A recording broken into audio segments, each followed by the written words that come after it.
நடிகை கஸ்தூரி விரைவில் கைது. தெலுங்கு பேசும் மக்கள் குறித்து இழிவாக பேசிய வழக்கில் நடிகை கஸ்தூரியின் முன் ஜாமீன் மனுவை தள்ளுபடி செய்து ஹைகோர்ட் மதுரை கிளை உத்தரவிட்டுள்ளது. முன்ஜாமீன் மனு தள்ளுபடியானதால் அவர் கைதாக வாய்ப்புள்ளதாக கூறப்படுகிறது. ஏற்கனவே போலீசாரின் சம்மனை பெற மறுத்து அவர் தலைமறைவாக உள்ள நிலையில் முன்ஜாமீன் மனுவும் தள்ளுபடியானதால் நெருக்கடி அதிகரித்துள்ளது. அவரை கைது செய்ய 2 தனிப்படை அமைக்கப்பட்டுள்ளது.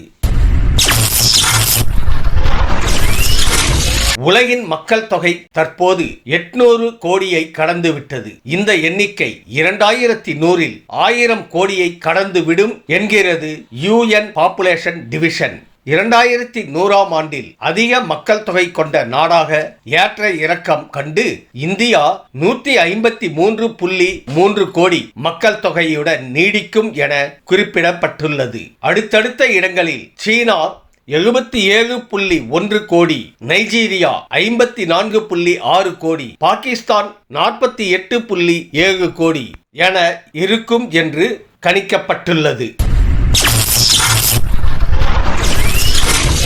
ஆலமரத்தை அறுக்க வந்த பிளேடு தான் விஜய்.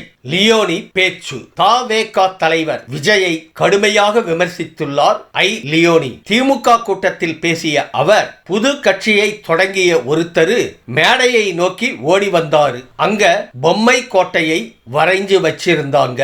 பொம்மை கோட்டையை தொடவே 800 மீட்டர் ஓட வேண்டி இருக்கே. நிஜ கோட்டையை தொட நீ எவ்வளவு ஓடணும்னு யோசிச்சுக்கோ ப்ரோ. திமுக என்ற ஆலமரத்தை அறுக்க வந்த 21வது பிளேடு தான் நீ என அவர் விமர்சித்துள்ளார்.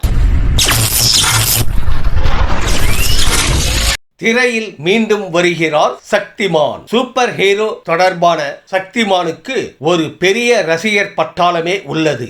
இந்த தொடர் 90s குழந்தைகளை மிகவும் கவர்ந்தது. சக்திமான் கதாபாத்திரத்தில் முகேஷ் கண்ணா நடித்து இருந்தார். இந்த நிலையில் அதை திரைப்படமாக எடுக்க முடிவு செய்த அவர் படத்தின் டீசரை வெளியிட்டு, நமது முதல் இந்திய சூப்பர் டீசர், முதல் ஹீரோ.